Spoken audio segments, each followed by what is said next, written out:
On August 24th, 2015, a much younger me put out a video talking about the first Pokemon movie, Mewtwo Strikes Back. That was initially started as a way to express my viewpoints on those films, since the last time I tried talking about all those movies was a fucking disaster.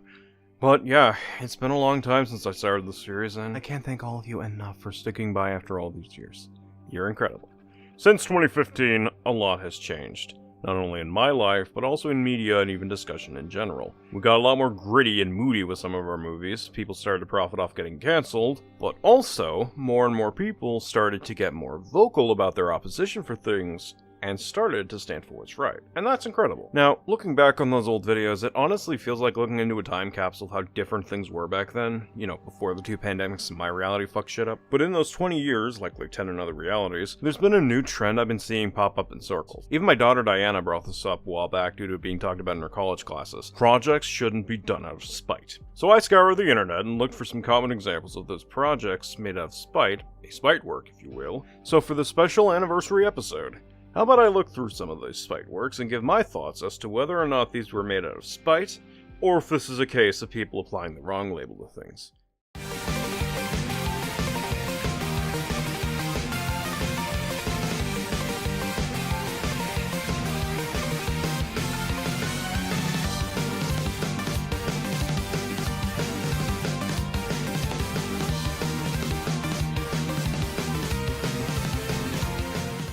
So what is a spite work? Well, let's start by defining the term spite. Spite, noun, petty ill will or hatred with the disposition to irritate, annoy, or thwart. So in this case, it would be to make something with ill will or hatred with the disposition to irritate, annoy, or thwart someone. Or to simplify it, fuck it, I'll do it myself. And to kick off this list, let's start with a project from a fanbase that continually got beaten down over and over and over again with mediocre games. Sonic Omens is a fan game released in 2020 but completed in 2022 and was notoriously mocked and ridiculed to the point that people thought that it was made out of spite. There's a rabbit hole of information behind its development / controversies as deep as the Cola Super Deep borehole I could also delve into, but there are videos out there that do a much better job explaining that mess than I can, so I'll link those up top if you want to know the messy development history as well as the controversies behind this game. As for this video, I'm going to give a short story synopsis and then get into my thoughts on the game. Sonic Omens is set in between Unleashed and Colors to try and explain why the Chaos Emerald stopped showing up in later games as an important item,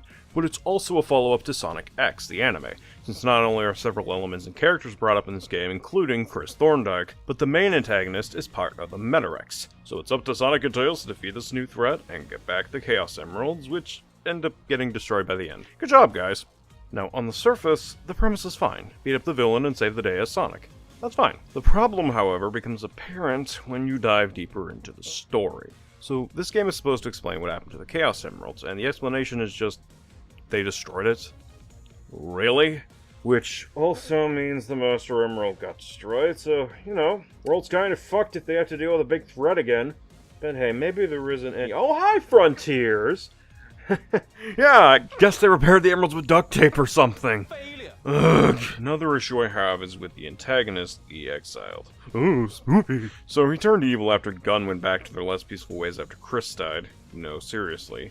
Fucking puddle is deeper than this shit. Actually, speaking of Chris, he just up and dies after 15 years due to interdimensional traveling? Yet the Sonic characters don't have this issue despite also traveling to other dimensions and timelines multiple times throughout this franchise? Actually, wait a minute. If it is 15 years because Chris died 15 years after the whole thing, wouldn't that make Sonic in his 20s to 30s? Yet he looks exactly the same. And so does Tails. So why is it that Chris aged 15 years but nobody else did? How does that make any fucking sense? Also, I guess Eggman hasn't aged a fucking day. Either that or they couldn't be bothered to make him look older. Why did you age him up 15 years when no one else looks like they've been aged up 15 years? I'm pretty sure aging doesn't affect only one fucking species, guys. Like, fuck. Also, why does adult Chris look like just a bootleg fucking Sora here? Sonic X literally made an adult Chris for you to utilize. So what the fuck? Oh hey, could be worse. This game could have had a boss fight against a character that's important to someone's backstory. Oh, hi Maria. Bye Maria. Also, love how we get the villain's backstory at the end of the game as he lays dying. I fucking hate it here. I don't care, you don't care, the folks at home don't care, nobody cares. It's true, no one cares. That being said, I do appreciate the attempt to bring Sonic X into the main game continuity, as well as the cute Easter eggs to earlier adventures in the series. Now, it's not executed that well, nor does it make a huge improvement with these Easter eggs, but it's a neat touch. So, okay, the story sucks more than the egg vacuum, but that's only one part of the game. How are the graphics? Pretty good, actually. If you completely ignore the character models, which are mixed across the board. The lighting and backgrounds are pretty good for the most part, the levels look pretty, and the shot compositions are handled relatively well. So even if the story is hot ass, at least the game itself looks nice. The gameplay is also good, if you ignore certain elements. The Sonic stages are really damn fucking good, and some of the Shadow stages are pretty decent for the most part. And then there's the Tail stages. Oh my god. After playing this shit, I don't want to hear dick about the SA2 Tail stages being bad, because this shit is atrocious! The damage you take from enemies can be fucking ridiculous at points. Some of the portions of the stages can fuck all the way off, like this segment of Weeping Rook where you have to kill the main enemies multiple times in order to move on to the next part of the stage. Sometimes you miss your shots and they attack you, and these fuckers can drain your health faster than 06 can drain your will to live. Oh, and on top of all that, some hazards can one-shot your ass like these purple flames. What the fuck is that plane made out of? Eyelashes? Say what you will about Tails' SA2 stages, but I can at least control my movement in that game with the 1% chance of it fucking up. In Omens, however, it's a 1% chance that something doesn't go wrong while I'm doing the Tail stages. So everything so far has basically been a mixed bag. Is the audio at least good? Well, like everything else, there are some parts that are good, and some parts that are equally fucking terrible. The soundtrack is genuinely amazing, downright incredible. And then there's the voice acting. Bad delivery, some characters sound way too much like the 4Kids cast instead of just doing their own take on the character. And then there's Shadow's voice actor, who not only tries too hard to be like the 4Kids actor, but he also delivers a performance more wooden than mine. Rouge, are you there? Where's the objective's location? Yes, Rouge. Continue tracking my signal. I'm on my way. He's even managed to get to Jujuan's bedside. You... Why? Liar! So yeah, even the good elements of this game are outshined by a lot of the bad. But does that mean it's terrible? No, just mediocre at best. Look, I can skip the story, I can hunker through these awful fucking Tail stages, and enjoy some good Sonic levels here as well as a great soundtrack, so there are ways for me to enjoy this game with those asterisks/implementations in place. But even after all of that, it still only makes the game mediocre at best, like I said. And yet, despite all of that, I'd still rather play this than Forces than 06. Because even with the bad elements of Omens, I can at least crack jokes at it, and there's some potential here. Forces is so fucking boring and bland, and 06 is not only boring, but a fucking test of patience to fucking get through. Here, however, it's 2 hours of a mixed bag with some decent concepts and clear love for the franchise sprinkled in. Now, does that make this a spite work?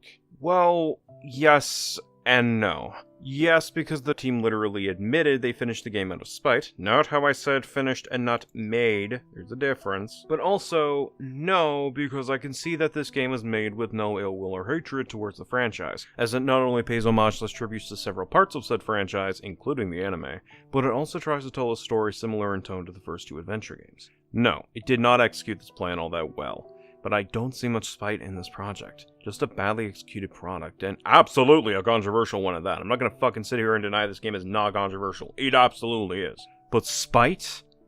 That's a very tricky thing to determine here. Now, like I said, Omens is mediocre at best.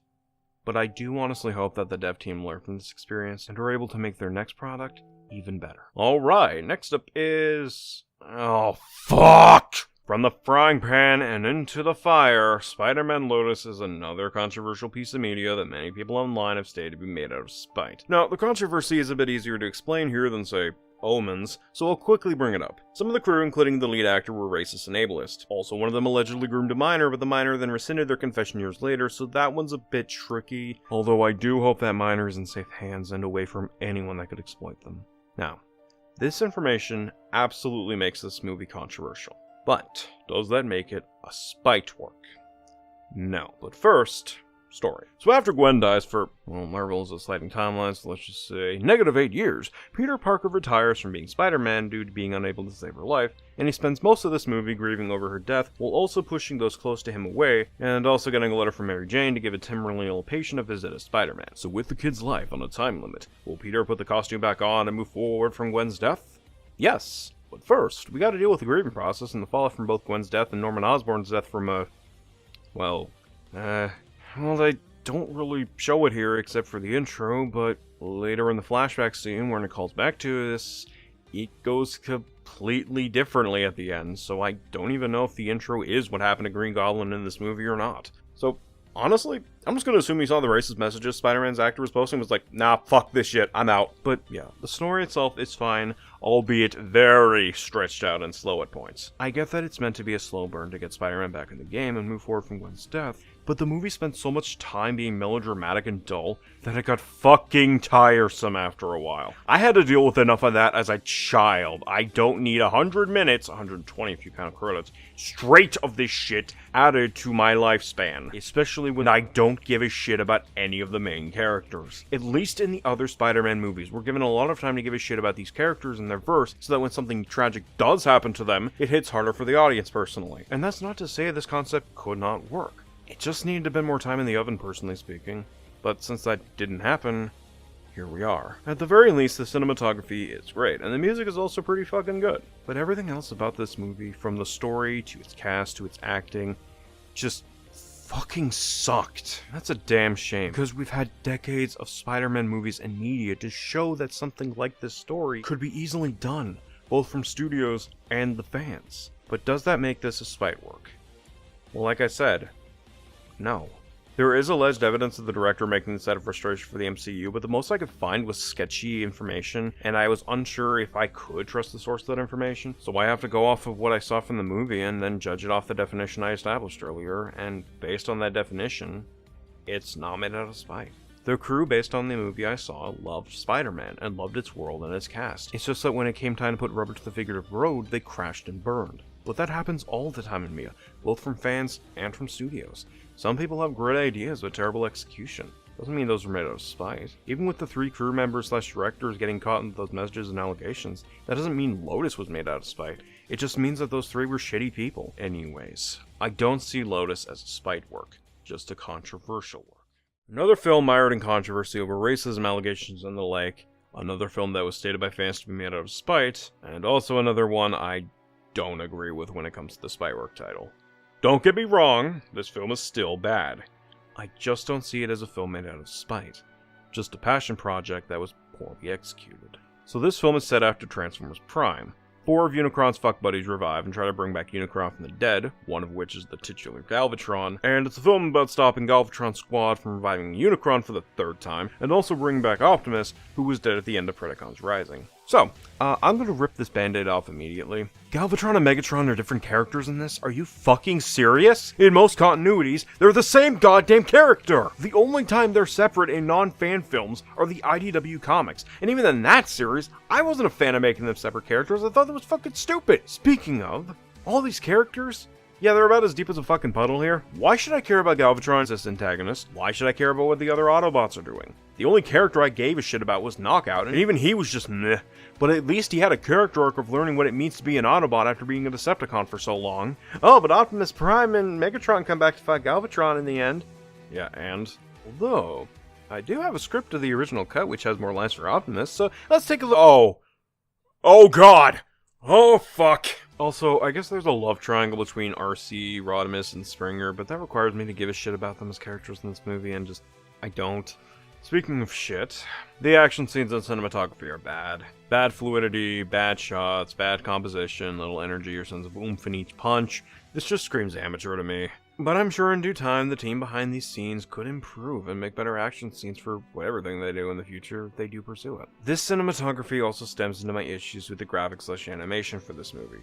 It screams amateur, but it can be improved in the team's future works, and I honestly do hope they improve their craft in the future if they keep at it. And I think that's the best way I can describe this movie. It's a passion project that's muddled in controversy and is very, very flawed, But I can't say this is a spite work because I can tell that the crew wanted to try and make this work. They clearly cared about it and wanted to continue this story, as shown with the end leading into a sequel hook, but like with the last two, when it came time to put rubber to the road, it fumbled in so many ways. So as a spite work, I disagree wholeheartedly. However, this movie is absolutely controversial, and fuck Orbital Bacon and his racist, sexist, homophobic ass.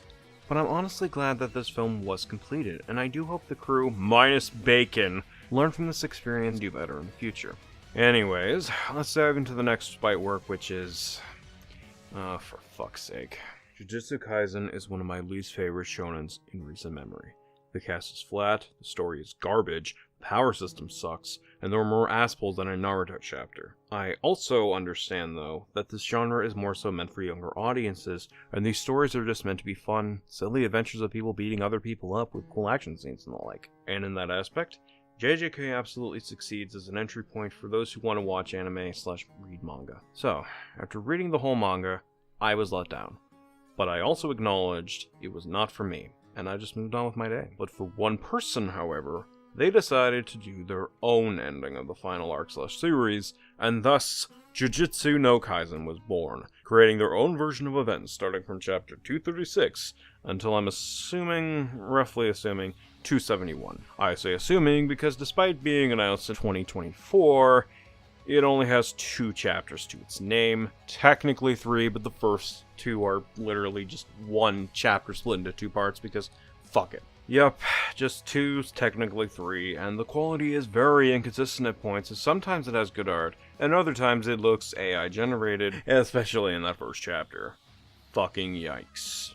Now, obviously, I'm not asking for the creator to go at the same rate as Gege did when he made JJK. Those were terrible working conditions, and Gege got sick multiple times throughout the production of this series because of this shit.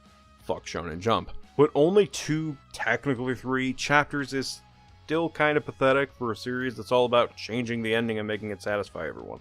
Frankly, by now, most people talking about JJK don't even care about the ending anymore, as they've either moved on to Gege's next project, getting hyped for the next season of the anime, or reading something else. This would be like making a fixed version of the Naruto ending, but by the time it's done, Boruto 2 Blue Vortex came out. Most of the audience who'd be interested in this have flown so far away from this by now, they're on the other side of the planet. So they probably don't give much of a shit if this series got finished or not, because they've either accepted the ending for the original for what it is, or just moved on to read something else. Hell, does anyone remember Attack on Titan Requiem? That was announced in 2021, and it's still not fucking done. Some people probably just Googled that name to remember what it even was. Because much like JJ no Requiem, a lot of its potential audience moved on to other series, or just accepted the ending for what it was. But okay, maybe they're taking a good long time to make this project. It must be because it's a worthwhile set of chapters, right? Nope. So the first 2, 3, I'm just calling it 2 chapters, who fucking cares at this point, are a much weaker version of Sukuna versus... Oh right, and he's dead. Oh well. Oh, wait a minute, he dies the same way as in the manga, getting sliced off screen? How the fuck is that satisfying? You just gave us the same fight as in the manga, but with tracing up the ass, dialogue that either explains shit that we can plainly see with our eyes, or engages in telling not showing, and an artwork that is so heavily inconsistent from each panel/page, it doesn't beat the done by generative AI allegations. Like, I checked, and a lot of this is not AI generated, thankfully, but it's so inconsistent across the board that if you told me if it was Gen AI, I'd more than likely believe you. And sure, the way Hajime's death is treated is probably how most haters of this series would treat it, that being quick dismissal because of him being super forgettable as a character. However, I'd like to imagine if you're trying to make an ending that's going to satisfy everyone, you'd put in a lot more effort to put some respect on these fucking characters than have them die and be like, next. Like, holy fuck, the original manga put far more respect on Hajime as he was dying than this shit, and we got to see a bit more depth to Sukuna as a villain, even if he is still flatter than a puddle, personally speaking. He at least gives enough of a shit to strike up a lengthy conversation with Hajime about strength and how love is worthless to him because he doesn't need anyone to fulfill him before he gets turned into Haji bites. But in no Kaisen, he gets sliced up and forgotten about. Unfucking believable.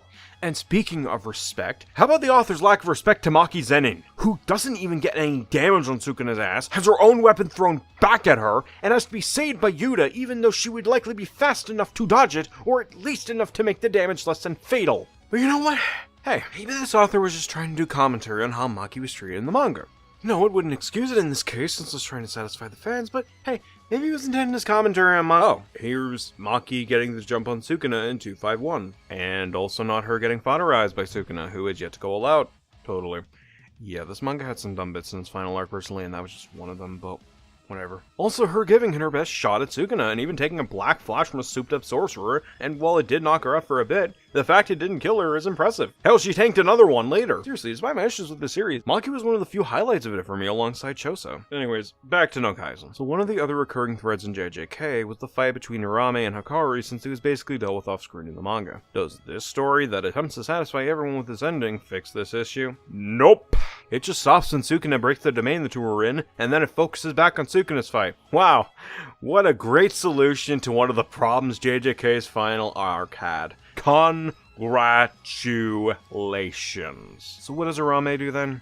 Go and find Sukuna's last finger. They have no idea where to look for it. Sukuna doesn't know where it is, so I guess Urame's just gonna dick around for a bit on a wild goose chase, I guess. Sukuna didn't even know where it was in the manga. He thought Yuta ate the damn thing at one point, so how would either him or Urame know where it is? Fuck, this is stupid. Also, I guess Kanjaku's just watching TV instead of trying to do the merger, another element the Gege forgot about that I would have expected this author to fix. Because, oh yes, when I think changing the ending to satisfy the fans, not fixing the common criticisms is the best solution to this issue. Holy fuck, I hate it here. And see, I wouldn't even care that much about this alternative ending if it wasn't heavily advertised/treated as a big fucking deal. There's a reason I don't cover, say, fanfictions on this channel that do their own attempt at fixing the final arc of a shonen series, because those are often just the writer having fun, writing their own take on the final arc and showing their literary talents for the internet to see. But if that person were to then go around and advertise it as a big fucking deal and an ending that'll satisfy everyone that wasn't a fan of the original ending and hyped it up on social media to hell and back, then I would decide to take it seriously enough to review it. They want to act like a big production? I'll treat them that way. And as a big production, this fails on every account. From story, to its characters, to its panelings, to the fight scenes, to the dialogue. Nothing here works. However, does that mean this is irredeemable? Absolutely not. But I do think the author needs to take a step back and have some hubris. If this author just came out there and was like, hey guys, I didn't like the ending to the original series, but I still enjoy this series so much that I was inspired to try my own take on the ending. Yeah, it's probably not going to be as good as Gege's, but this is all meant to be good fun. I'd probably be like, okay, I'll give this a shot and not go too hard on them because they're clearly doing this for fun. One has ego behind it, the other has humility. But all this talking, and yet I have yet to answer the question of if this falls under a Spitework or not. And after reading what's available, I don't see this project as one made with ill intent or hatred. Just a passion project helmed by a team with an ego bigger than some fucking domains. So, that's all I gotta say on this for now. On to the next Spitework, and I've been waiting on this one for a long time. I was originally going to delve into a big-ass rant on the co-creator of this series, Salinger, and how I think his ego is the size of the Super Dragon Balls and all this crap. But to be honest, it's not worth it, because this shit has been dragged out for so long, and it's so boring to read, that it slips into the back of my mind for months, and I just forget about this series until Salinger and his team do something fucking stupid again, and then I remember it for a couple of days, and then it slips back into irrelevance until Salinger does something stupid again, and the cycle repeats. So what is this shit about, and why does it keep pissing me off? Let's dive in, and I'll explain why. So, 20 years after the Boo Saga, 10 years after End of Z, some aliens pop into the Dragon Ball Wars and are like, yo, we held in the tournament with fighters from 20 different universes, want to join? And they do, and we get to see a tournament with fighters from 19 other universes. Years and years before the multiverse was even introduced into the franchise by Toriyama himself. Rest in peace. Okay, that's an interesting premise with, honestly, a lot of ideas. So what do we got for these universes? A verse in which see Broly won. Okay, that's kind of weak, but hey, maybe the other universes have something. Universe where Goku didn't hit his head and joined Vegeta's squad. Okay, the evil Goku concept has been done multiple times even before the comic, but hey, we do have other universes. What's next? A universe where Frieza, Cooler, and King Cold won. So just that Budokai 1 would have made into a verse. Are there any verses that are unique and just don't have the events of Dragon Ball go the same except for one tiny twist that changes everything? Yes, actually. 4 out of 20 universes. And how many of those 4 verses have interesting characters that aren't just super strong? 0. Wow. Great. Fantastic. Fuck, this is sad. Oh, but isn't it cool to see a Broly that won? Or a Cell that killed Gohan? It would be, but question, how many of them are all that different from their original versions, minus living longer and of course being stronger? Well... And that's the problem I have with this premise of the alternate universes consisting mostly of characters with slight tweaks to the timeline, like a villain winning. Most of them stayed the same as they did in the original manga/anime, but they got to live a little longer and of course are fucking strong. Honestly, that's so fucking boring to me, because at that point, why not just host a tournament where our heroes fight characters from their past, but they're given a spell that amps them up to current cast level? To not make it a fucking slaughter for the past characters. Because frankly, you're not really doing anything different or interesting with these characters, other than having them win and live longer than they did in canon. What's changed with Cell winning? Nothing! Except for the fact that Earth is fucking dead, basically. Hell, even when this story initially came out, most of these universes' origins weren't even original, disregarding fan-made stories. Frieza winning is just taken from Budokai 1's What If, like I explained earlier. Cell winning is taken from literally so many games that you could just pick and choose which one didn't work here. Goku being evil was done not only with Turles, but also to an extent Vegeta's squad, because the three of them represent what Goku could have been if he didn't hit his head. A cowardly weakling, a brute that's a dumbass, or a strong-ass soldier with an ego bigger than the Super Dragon Balls. And Broly winning has been done so many times, even before this comic came out, so I don't care. Point is, for such an interesting premise, holy fuck did the creators not do anything interesting with this. And then there's the 4 universes I talked about that had nothing really to do with Dragon Ball. Are those interesting or good in my eyes to redeem this concept?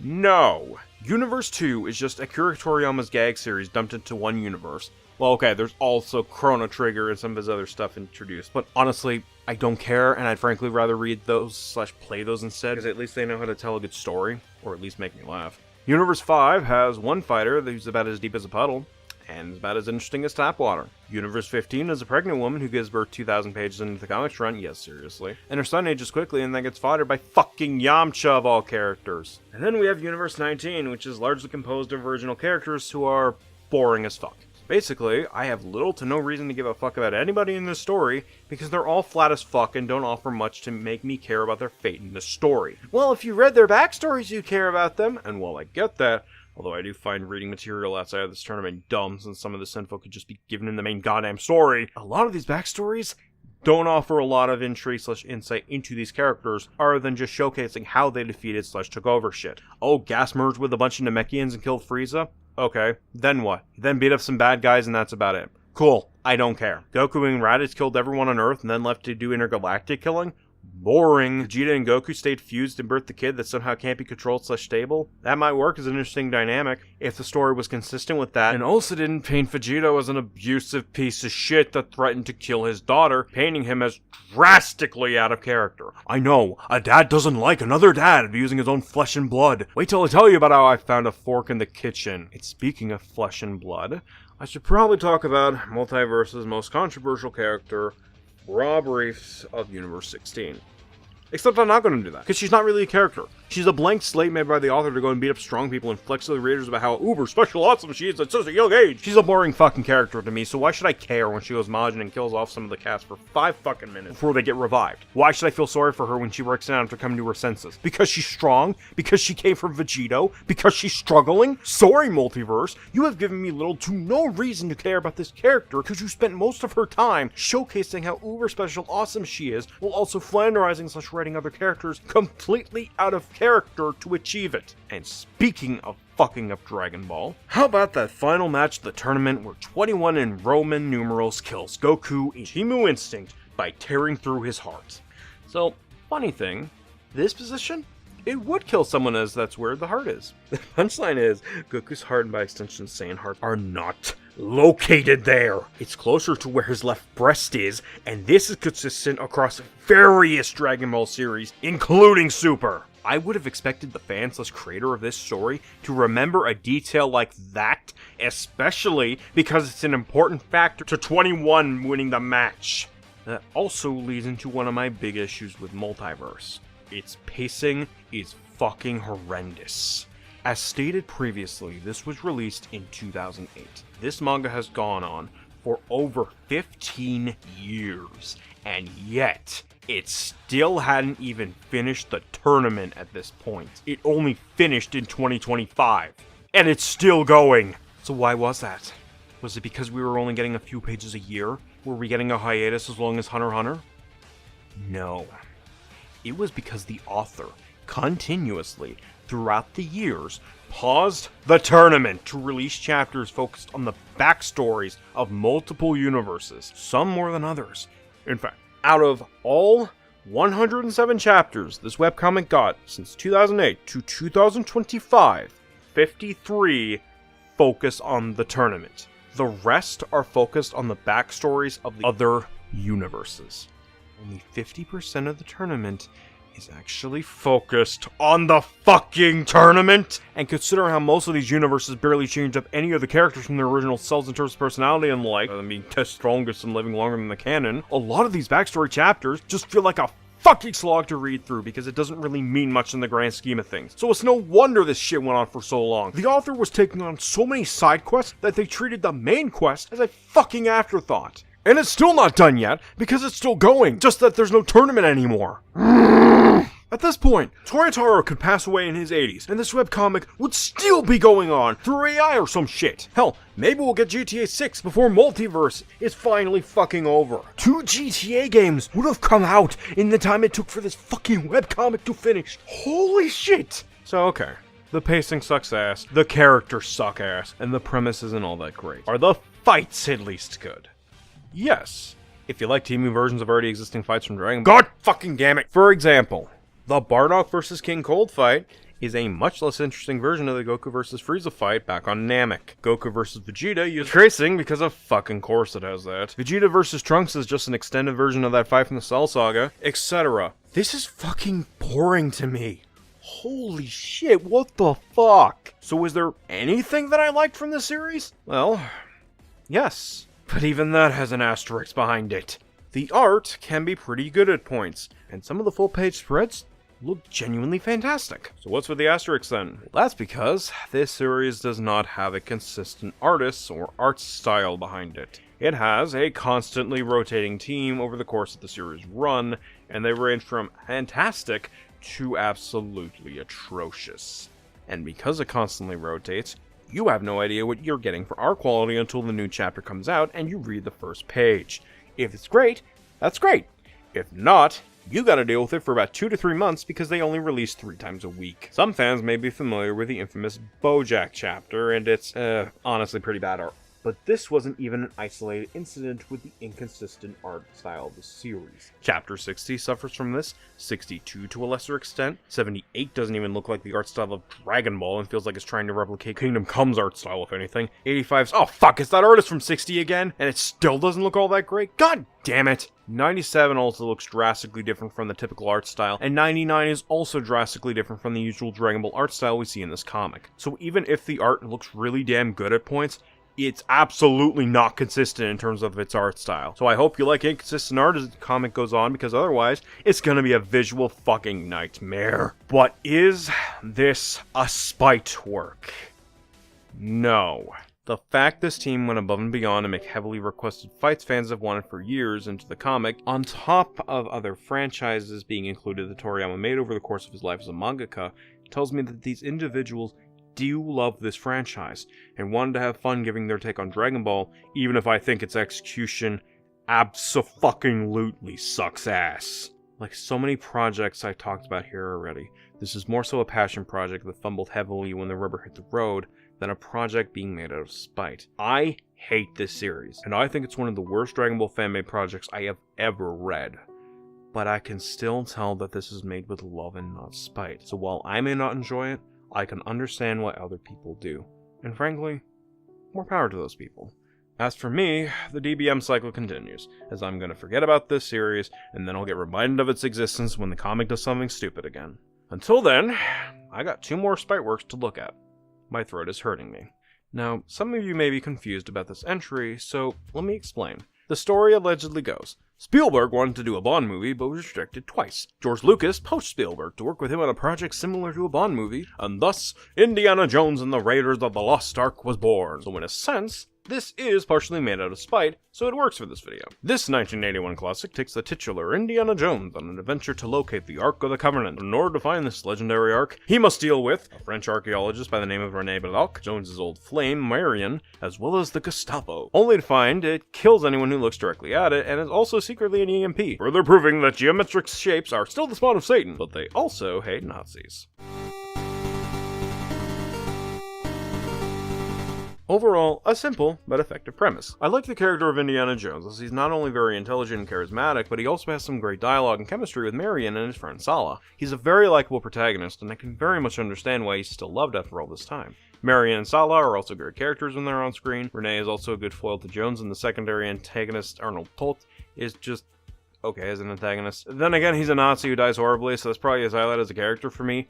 Fucking rotting away in the flames. Frankly, all that's missing are the ghosts of all the people his group arrested, grabbing him and chucking his ass into hell. Because fuck Nazis. Speaking of actions, the cinematography and action scenes are fucking incredible. Great fluidity, great camera work, the punches have a good crunch to them, and it's paced relatively well for the most part. Unfortunately, the pacing and everything else is my biggest issue with the movie. It is so fucking slow. And there are so many scenes that aren't interesting to me as a viewer that go on for several minutes, like the scene with Marion and Renee, that it made me want to fall the fuck asleep. I'm not opposed to scenes that don't continue the plot and are just there for character moments. I just don't like it when scenes are stretched out further than necessary, but that's also just me. And this goes on for nearly 2 hours, and this is also the shortest of the Jones movies. God damn it. Yeah, those are honestly my biggest issues with the movie. It's not my cup of tea personally, but I can understand why it's regarded by many as a classic. Is it a spite work though? Technically yes, but it also has a lot of passion and love put into it, so it's another yes and no situation. This one is probably the shortest, but that's honestly because this film was just mostly forgettable to me outside of what I mentioned earlier. So I just didn't have much to say here. It's fine. But I can absolutely understand why people love this movie. It's just not my cup of tea personally, but that's okay. Alright, last one, and it's... You're fucking joking, right? So, let me get this straight. First, we had Survivor. Then Fresh TV made a parody of that with Total Drama Island. Then a bunch of people made a parody of that, but with video game characters / franchises like Pokemon? Really? Is it at least animated like This is a fucking slideshow. Oh my god, it's just a fucking slideshow. Are you... Okay, so the animation element is easy to deal with. Because what fucking animation is there? None! How is this a spite work exactly? Going off of the title, this sounds like just another Total Drama parody. Well, from the research I did, it appears that this series was made as a response to some cliché/issues this creator saw going on in this subculture of a subculture of a subculture and decided to put that anger and frustration they had with this shit and made a parody of all my- This is what? A third layer of parody? Holy shit, people! Touch the fucking grass! Your icon's a Leafeon! You're made of that shit! Anyways, this third layer of parody is about 22 morons that are able to speak English because fuck it, competing to win 5 million Poké-Dollars. Must be one of those realities where Pokemon and humans weren't separate, instead Pokemon just live as humans do, I guess. Because why else would they need the money? So they must compete in challenges that would probably cripple them if it wasn't for Toon Force or some shit, because like I said, what fucking animation? The last one standing wins the prize. So because this is a third layer parody, naturally we have a lot of stereotypes of stereotypes. The host enslaved the transportation that takes the contestants to and from the island, as well as his co-host for sex appeal and is also sexist for laughs. Fucking cringe. We have the pervert character. His ass gets blasted into the shadow realm after episode 1. We have the character that sends for the first guy that stands up for her. We got a dubstep artist that speaks in slang so dated that it feels like it was written by ChatGPT. We have a fucking patriot, an element that I'm definitely sure is aged like fucking wine. A bundle of eggs that is less funny than me. He gets his ass blasted into the shadow realm after a really insensitive joke in a later episode. Rest in piss, bozo. We got a meth addict? The fuck? And also a sex addict? I really fucking hope those are adults. How come your winter-looking ass down? They were. I would never host a show with teenagers on it. I'm not a Hollywood celebrity. Well, that's a relief. Also, what the f***? Anyways, we have a fucking robot of all things. Good thing I didn't run into that Optimus I was talking about earlier. We also have a misandrist. Where's the fucking joke here? And also, a colorist/typist. Again, what the fuck is the joke here? Also the fangirl character, because of fucking course there's one. Also, everyone sounds like they're voiced by one person. Some would argue that there should be more than one VA on a project. I'm not gonna argue that here, because this is a fucking PowerPoint production, likely screen recorded from something like OBS. There's already not much quality control to begin with, so I really doubt the voice acting is gonna improve it all that much here. Although the host sounds like he's trying way too hard to be like the Smash announcer. Last time, picked up on Smeargle and he's still a head chef back in New York. Good morning, Campers! Seriously, what kind of dipshit would try too hard to sound deeper tone than they actually are? Anyways, the voice acting is not that great, but I can appreciate the effort in trying to make 22 contestants, including the host, co-host, and chef, sound different, and at the very least, there are text boxes so that the viewer can see who's talking, so that's neat. And hey, if the videos ever get muted, there is a way the episode can be consumed thanks to said text boxes, so it has that going for it. So how are the jokes? Well, like I said, whoever character goes too far and gets punished for it, so there is that. We also have a joke about an Australian cinesage being an animal hunter that only eats already dead animals. Also in the same episode, we have a cliff jumping challenge that has Sharpedos shooting candy. Okay, that's honestly so fucking weird that it kind of loops around to being funny. Also this bit. Congratulations, you've proven useful. But next time, check your privileges. You also have a privilege to shut up. Wow, what a witty comeback. I didn't know my boring ass wrote this part of the script. It's a dodge your balls challenge! Okay, that actually got a chuckle out of me. What kind of crap is this? Ugh. How many bath salts was this creator on when making this series? I got a better idea. You shut the hell up. Why are you in here anyway? Shouldn't you be in the mail cabin? We stand punching transphobes in this house. But here's the biggest thing that surprised me. As the episodes rolled on and the parodies continued, we got something of a story arc and character development? The fuck? So remember that colorist, typist, whatever I mentioned earlier? Well, we find out why she's that way. And I shit you not, it's because she's a victim of molestation. Like, okay, that's dark, but also, wasn't this supposed to be a series parodying a parody that is also parodying a reality show? And believe it or not, she actually starts to grow past this behavior and become a decent person throughout the show. What the Ligma? Usually they have these characters stay the same throughout the show's run and have them degrade in quality over time until they become flanderized husks of what they once were. Another instance of this is that Misandrous character. She starts to loosen up on her hatred of dudes and hooks up with the Shani Jirachi, a trans girl that's been a girl for 10 years as the show goes on. And this was back in 2014? Holy shit, progress. Why is the development in this parody? The fuck? There's gotta be an issue here. Yeah, here we go. Less progressive is the use of the wrong psychological term, that being multiple personality disorder. Its dissociative identity disorder was renamed to DID in 1994. Fucking use the right term, you fucking PowerPoint presentation made with the budget of a ham sandwich!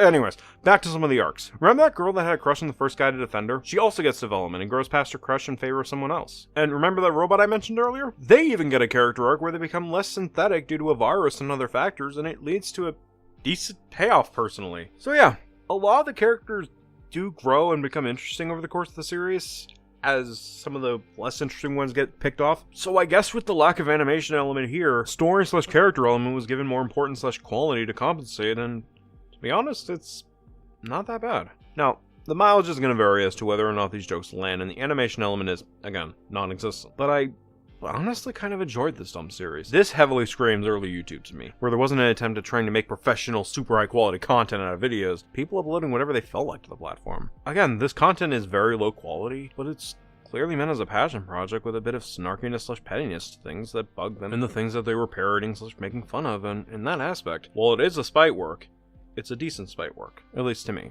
But I think that's enough for me today. So, now that I've looked at so many projects people said were made with spite, do I agree with the sentiment that you shouldn't make things out of spite? No. What? What? What? A lot of what I showcased still had a good amount of love poured into them, and some of them weren't even really spiteful, just controversial, which there's a fucking difference in definition between those two words, people. The common thread amongst these works, though, even the bad ones, were that they had great ideas, but they fumbled in execution when it came time to make it. But that isn't exclusive to spite projects. This even happens to projects made strictly out of love. Sometimes our ideas don't always work, but as long as we try, we can take what we learned from that experience as well as the criticisms and try to make a better product when or if we get back on that creative horse. Because as long as you keep trying, you will gradually get better. And even if not, you at least learned a lot from the experience, and as humans, One of the greatest experiences is learning and improving ourselves. Also, here's the thing about those projects made out of spite. If things were truly done solely off of spite, you want to know what most of those projects would be? Fucking dead! Because spite is a negative feeling like anger, and like anger, it eventually fades and apathy sets in. So something else has to be there for the creator to finish these projects. And with a lot of those projects, there is something else there to help finish that project. To use an example, let's use fire making. Spite would be like coconut husk, or pine leaves / cones if you ever use that. It's a good starter for a flame, but it burns out quickly, so something has to be there in order to keep that fire lit, and it's clear that with all these projects I talked about today, that were considered Spiteworks by the community, there was some structure / passion there that allowed the flame to keep burning until it was done burning said structure, whereas if it was just solely spite, it would have died out really quick. Spite can be a great start, but there's also something else there to help carry the flame to its completion once that spite fades and apathy sets in. In my mind, as long as you get out there and create / see to completion, I have no issue at all with Spiteworks. Even if it does suck in my eyes, you clearly had some passion in doing this project, and you went out there and gave it a shot, and you got a lot of experience / learned a lot during the production that you can use to improve your future works. There is nothing to be ashamed of in that aspect. You went out and tried. That's why, even at my most harshest, I never ever told any of these creators to quit creating or give up in this video, because while I think some of these projects were not great, I know these people learned a lot from their experience creating these projects and can use that experience to make better works later down the line if they keep trying. Something that doesn't happen if enough people tell them to just quit. When that happens, there's no chance to see them improve their craft. There's no chance to see them get better. It stops dead.